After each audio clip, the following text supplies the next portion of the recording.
Hello everyone. So this is Surya sir teaching for UPSC CSC Anthropology. Today's topic of discussion is comparative method, and this is part of paper 1 of UPSC CSC Mains Anthropology syllabus. And this concept has got its ramification across whole of socio-cultural anthropology. You can use this concept in various questions related to paper 1 and substantiate your answers better.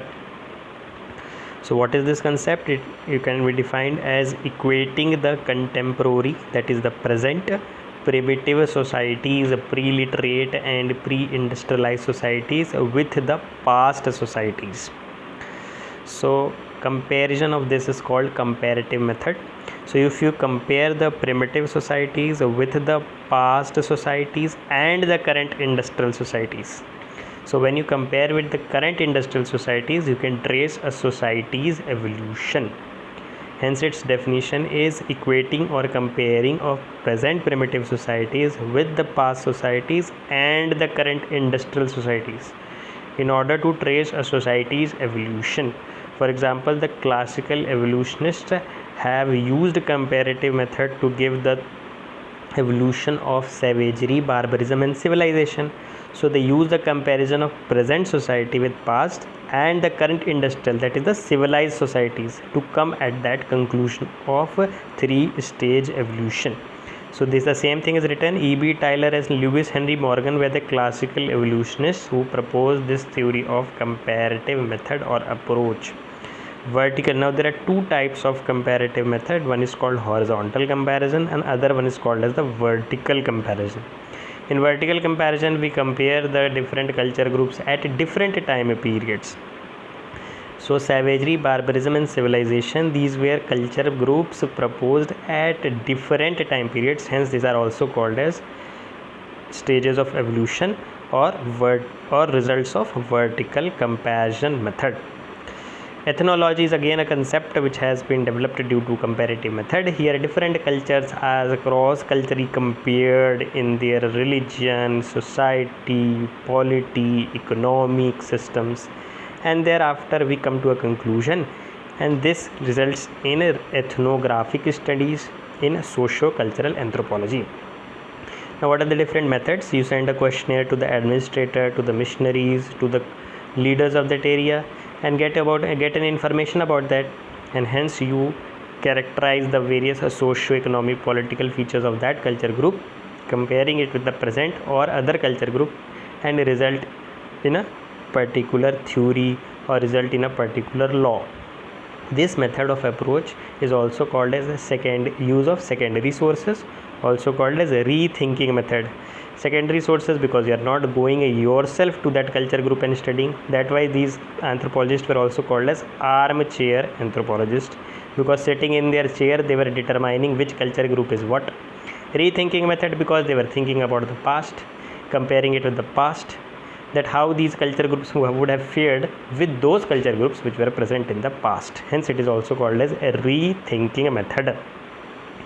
Now this is very important. In questions on comparative study, most people will criticize. You have to also criticize, but you have to also show the usefulness of it.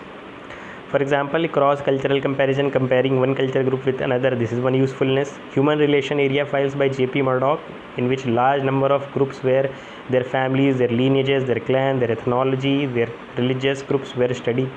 Leona Marshall had studied the Bushmen of Kalahari and compared it with other culture groups. How they hunt, how they redistribute their food, what is their economic system, how they compare with primitive economic systems.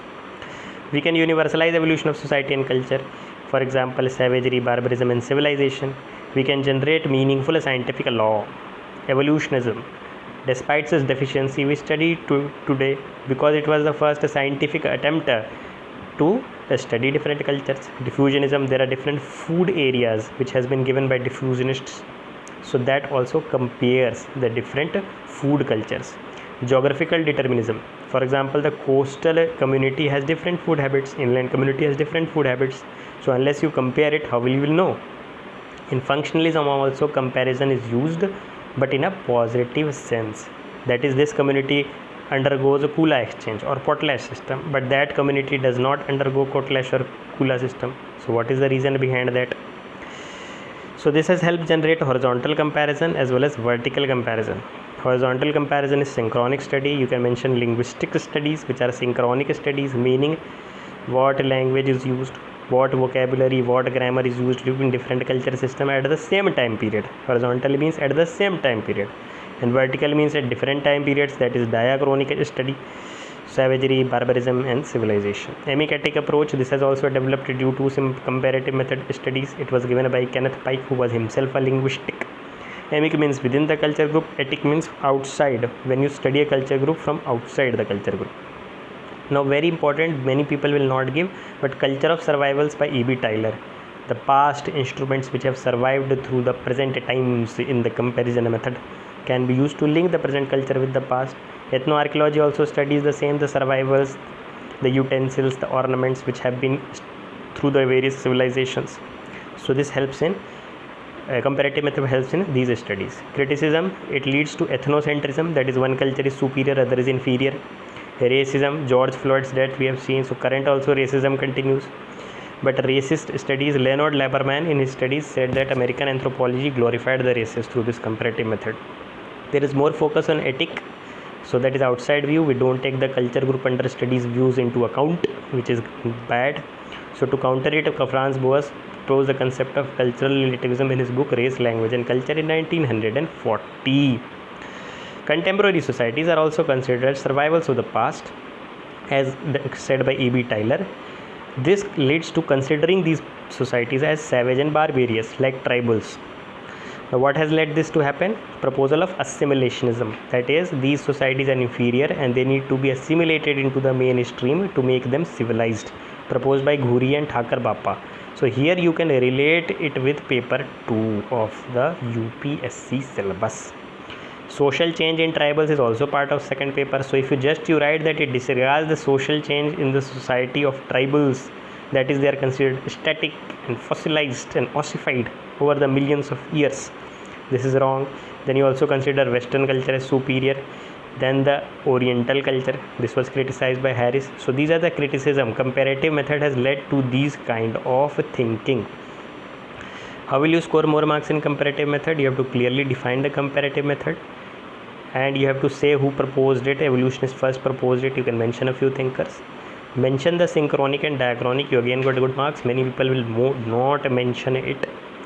Synchronic means within the same time plane, diachronic means across the different time periods. Methods used in comparative method is secondary sources, not going to the place, rethinking, thinking about the past societies and comparing them. Criticize the comparative more, but never forget the positives. Functionalism, diffusionism, ethnoarchaeology, culture of survivals, emimetic. Use balanced conclusion, that is, comparative method leads to ethnocentrism, cultural and racial bias. Hence we need cultural relativism in ethnographic studies, as suggested by Franz Boas. So this conclusion you must add balance to your answer. Now please like and share and subscribe at Surya's Anthro for UPSC, and join my Telegram channel at @IS with Surya to get more videos like this and score more marks in UPSC.